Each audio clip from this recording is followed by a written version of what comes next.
We want to talk about how you can nail the first week of employment. And this is from a company or an employee side. So from the company side, obviously, when you hire, you want to make sure you're hiring the right people because hiring is expensive, it's time consuming.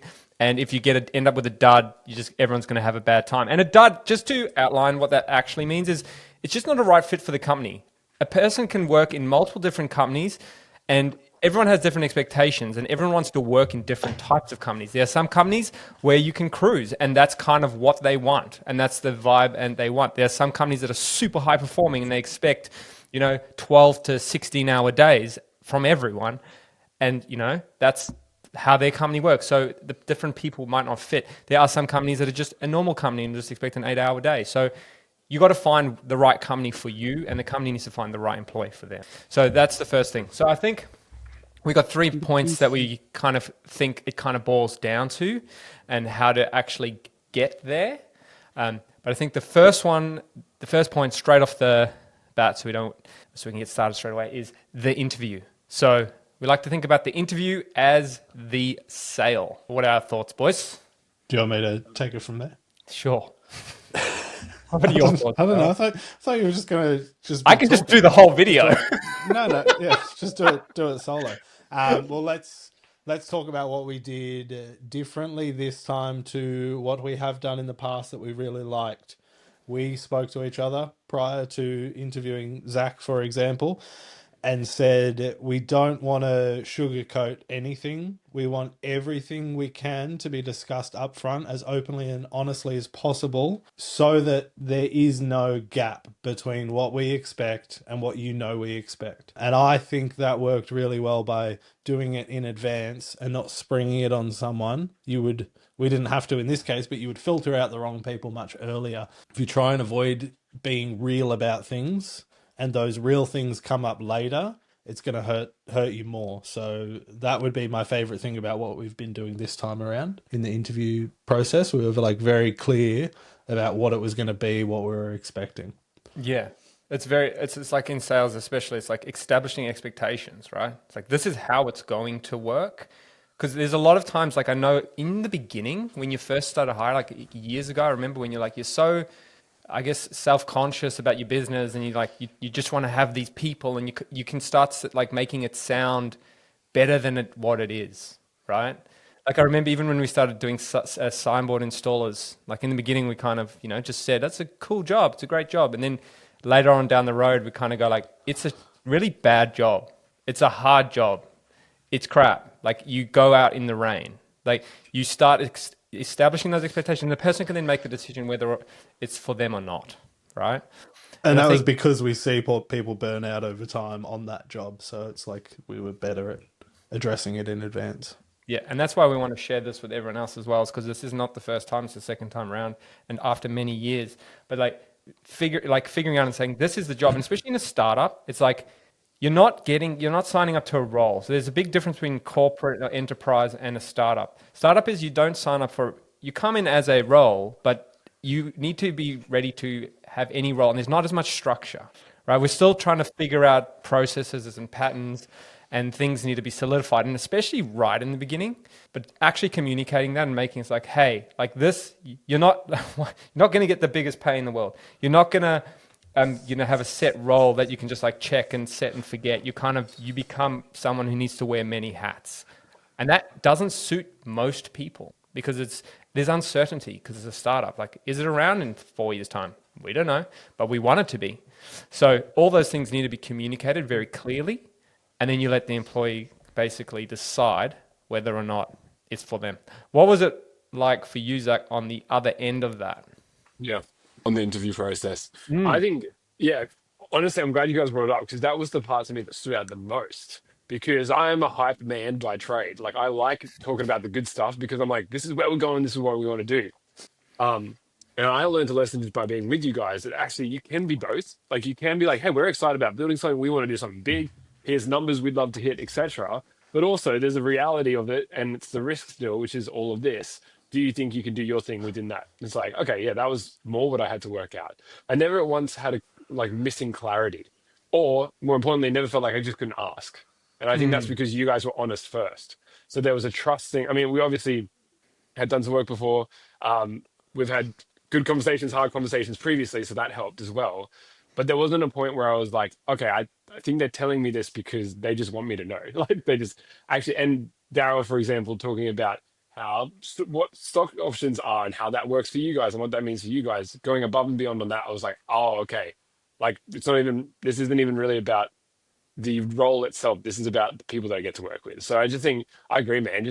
That was a big learning lesson for me. Was by being you can do both. You can be really honest up front about what you want it to be, but you can also be honest about what it is right now. And I think hopefully the right person can just make their own decision on that. Yeah.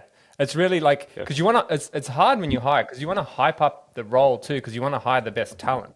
So you have to sell it. But you have to, like a salesman, a good salesman, you have to sell it in being honest, right? Like you can lie your way through and be a shoddy salesman, but people are going to find out within the first day, they go, this isn't what you said.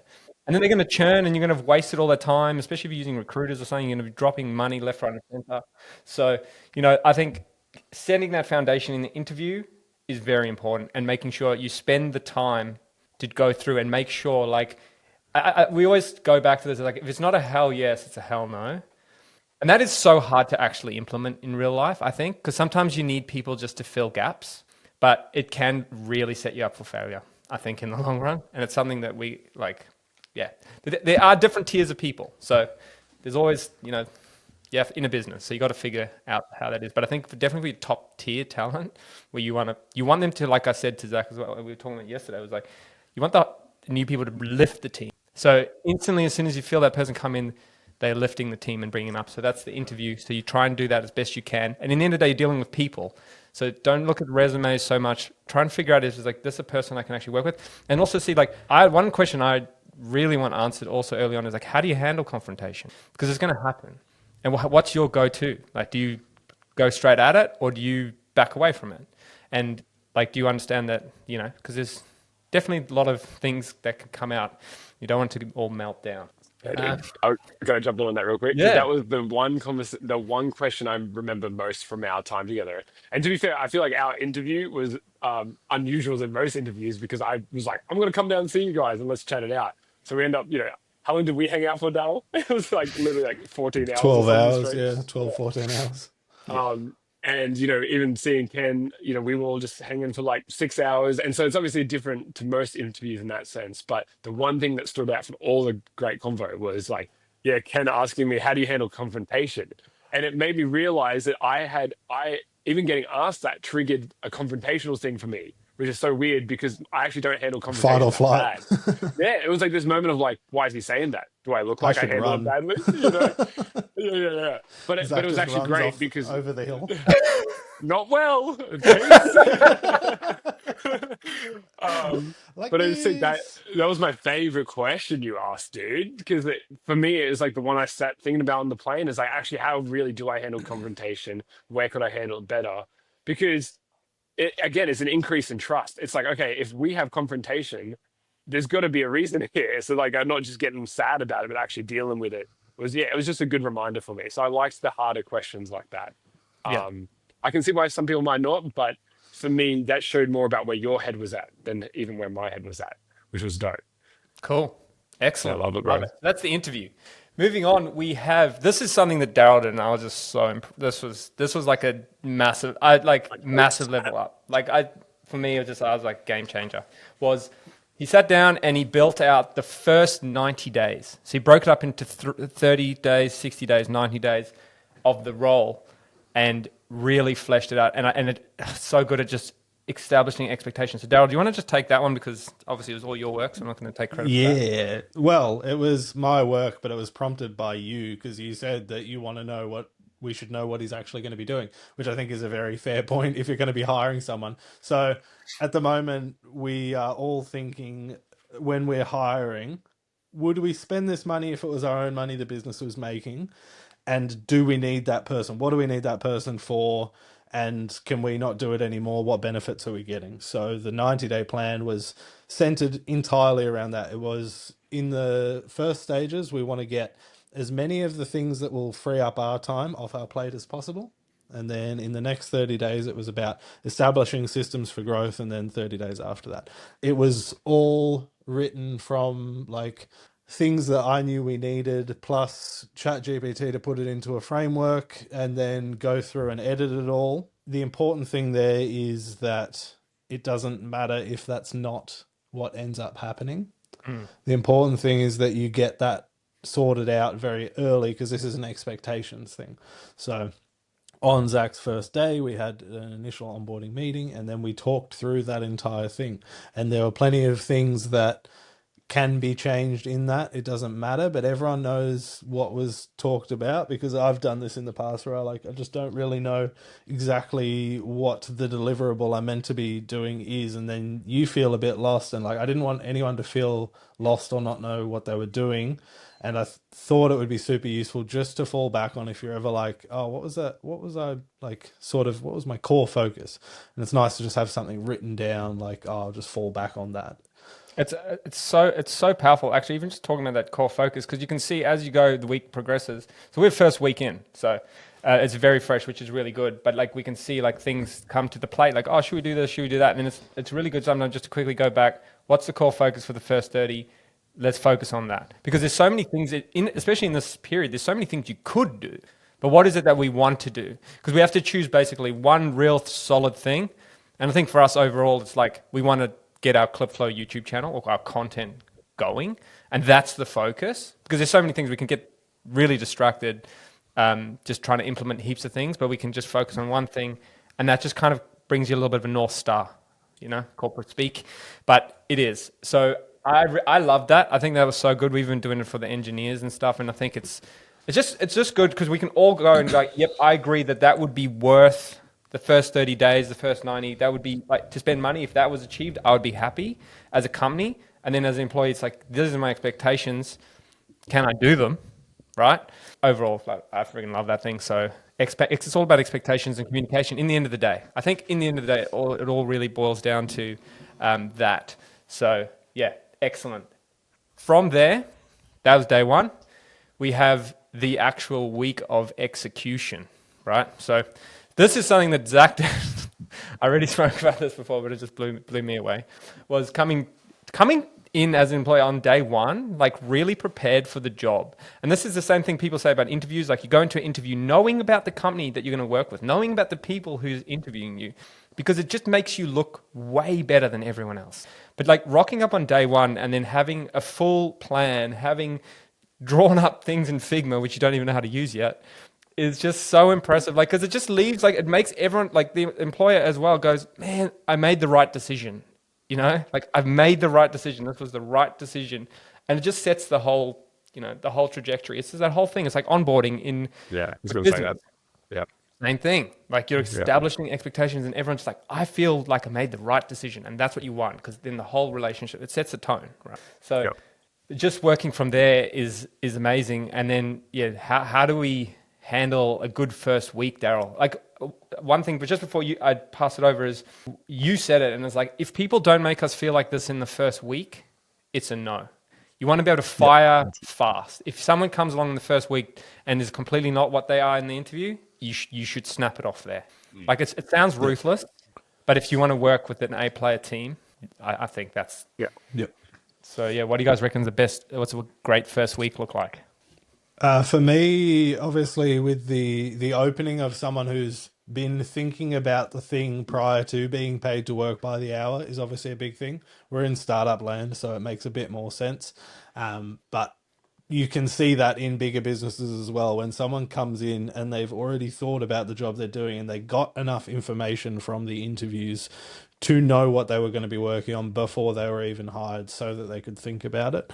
There's obviously that initial indication is strong for me, because I've seen people in the past that would be like, oh no, I haven't done any thinking about this because I haven't started getting paid yet, is like, cool, that's, you want to be paid by the hour to do that thing, that's great. You're not going to be the leverage employees.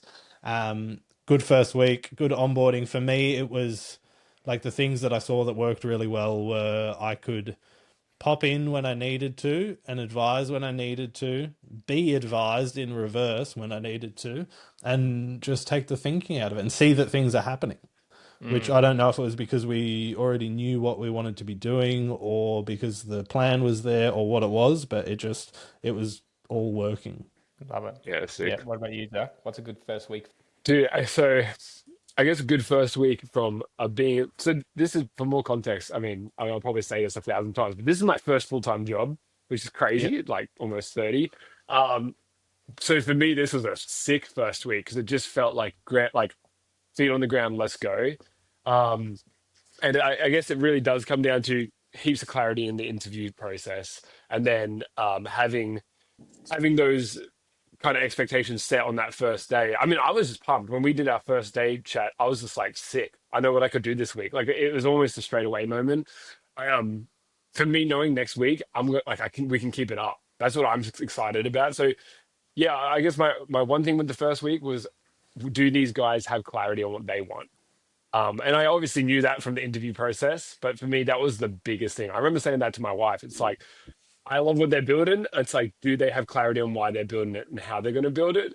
They don't need to know exactly how or the ins and outs, but do they have clarity on like why they want it? And this week, everything we've been chatting about, expectations, everything reaffirms that for me. So to me, it's just like, if you'd sign up to something, dude, like, I don't know. I don't know about you guys. I don't sign up to stuff to do it for like 6 months and bail out. Like it's like I don't know. I used to do that as a kid, but like to me, everything good in my life's come from like a longer commitment. So like it's kind of like Mm, marriage. And so in that context, I was like, well, the first week is like this is your taster. It's kind of like the yeah. wine board or whatever you call like the shuffleboard of beers. But now that we're here, I'm like, oh, cool. I can see. So just clarity for me. Clarity was the biggest thing. That's a long way to Yeah. say clarity, but um, and that comes to what you guys did, and obviously in expectations. But first week for me is like, especially, and I guess it's any job, just get clarity. Do you actually want Yeah. to be there? I feel Yeah. like, do you actually Mhm. want to be there, or you do the Yeah. first week because it's paying rent? It's like fair enough, but like, be wise about the job then, because to me, it's like I'm pumped. This is just like hitting all the good stuff for me. Yeah. And then that's So the key thing. Like the first week is probably going to be one of the best weeks. Like it just will be because it's like it's all new, it's all fresh, it's exciting. But there's going to be days like it's not exciting and it's boring, and you got to just keep doing the still work. get it done. And funnily enough, Daryl did a little thing. We were like 400 and how many days? 480 days Yeah, in 400 and it'll be 486 days since the first commit. Wow. 486 days. So Whoa. it just Since you started like first put sidebar module, I think the first one was sidebar module in there. there we go. So it's been 480 days, and like I can promise you, it's not fun most of the time. There's a lot of time where you're just sitting there. It's just It's doing nice. the work.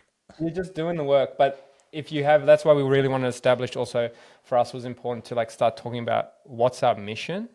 I think I saw that from the Hormozis again. I'm a big Hormozi fan. Everyone knows that. The guru, the guy just selling lies, giving. I don't trust anyone who gives away that much free information. Um, he's trying to sell something. He's not allowed to make money. Yep. It's That does like you not. can't do with all this and make money, and he's super clear about it. Anyway, that's a distraction. But yeah, they just talk about that, and it's just like establishing expectations and just working and doing the work every day. Just keep rocking up. So in the end of the day, it's just like you got to get a team around you that's going to help make you better. So that's what we're trying to do, right? Like we can't do it all. So we just need people that can keep lifting and lifting and just getting better people and just filling skills that we can't have. And then we can just keep cycling. Take a role, find a better person, and let that person take over. And yeah, you don't want to babysit them, right? So pay. And for people that have money in a proper business, try and pay a little bit more to get someone who can do, rather than trying to find the cheapest price. And I know that is hard. Like I haven't done that in the past. I've definitely been guilty of that, and I think we're trying to trying to fix that in the future. Make amends. Yeah. What? So obviously Zach is going to be hiring contractors slash full-time people for the content team at various Mhm. points. What parts of your onboarding would you definitely take or leave out for when you're hiring other people and bringing other people into the team? So what would you do differently? Um, I guess as opposed to what I might have done in the past, I think a part of me, and maybe it was just me being lazy, where I was like, no, if they're good enough, they'll just work that out. But what I Mm. love about what you did, Daryl, bro, is like, no, this is what we want Zach to do. So, like, I do think we'll definitely just get mad clarity, massive clarity on, hey, if you're a video editor, cool, but what does that literally mean? Like, every task, our expectation on that in terms of quality.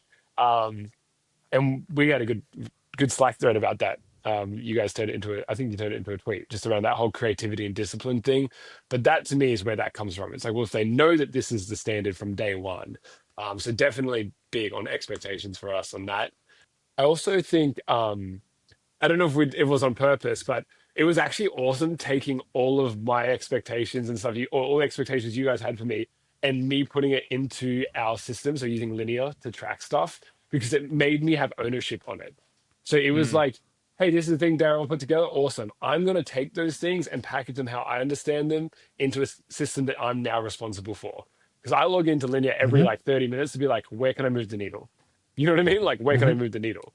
Yeah. And that's been really, really fun. So I don't know. That's like just like a little thing I realized that I didn't have as an agency owner for myself was that much. I have a to-do list. I track everything in my calendar. I do 15-minute tracking for my whole day just so that I know I didn't waste the day. But like specifically as an employee, hey, here's what we want you to do. Now go organize that because this is your thing. Hmm. There's an ownership there. So I'm going to try and find ways to do that for our contractors too, which we'll Yeah, be using Yeah. Clipflow for, which is sick. love it. Yeah, So yeah, I like the awesome. idea of with the contractors. Obviously, when you're paying by project, it's sort of like just go edit the video. But by having some sort of plan like that, you can get them to do work outside of just edit the video, which is go and improve like your design skill. Go and do the like find some other things that make them better contractors to eventually find the right person for the full time hires as well. But I'm sure there is a lot of things they could be doing that would be improving that like the overall quality of the video for us if we just investing like they're like, oh, that'll cost you a bit extra, cool, let's just pay the extra, and they do the couple of extra Yeah. tasks that make them better at their jobs. Rather the proactiveness, man. Which I think depends on where you're hiring from. There's a whole other chat, but I think there's some cultural stuff there where it's like I don't want to mess up. So because I don't want to mess up, I'm only going to just stick to this. And dude, I Mm. did it this morning to you. I was like, hey man, I was thinking about all this stuff with marketing flow. If I'm like stepping on toes, essentially, tell me not to, you know. So I'm essentially doing the same thing. I almost cut myself off. But the best thing is we've had a conversation. It's like, cool, back to content. You know, it's just like I had my thing, built this thing, let's get back to the job. And that goes back to what you were Hmm. Yep. saying, Ken, is like, this is what needs to happen this month. This is the Yep. focus. I was just going to say, no idea is really a bad idea, and it's just like I love this reframing from Hormozy. The same things like pick one thing, do it, but any idea come, you don't shoot it down. You say that's a great idea, but we're doing this thing first, right? Like, and we have the same. It's so funny. We watch Linear and stuff with features and all the cool ideas we have, and then I love Linear's now auto close. It's just like that idea got closed, and you're like, look at it, and you go, oh yeah, that probably doesn't even make sense Yeah, anymore. fair Happy that we enough. didn't do that. Yeah, happy didn't do that Yeah. because we have a Yeah. billion ideas. We can't execute on them. We just have to see what's going to move the needle the most. Yeah. So, and that's Yeah. a whole nother chat we're going to get into. So we'll probably I love it. zip it there. Otherwise, we'll start talking about other things. So That's good, man. awesome. I'm lost. Yeah, Thanks for a I've great first lost. week, boys. Yeah, that's Happy it. first week. Happy Thank you, first guys. week.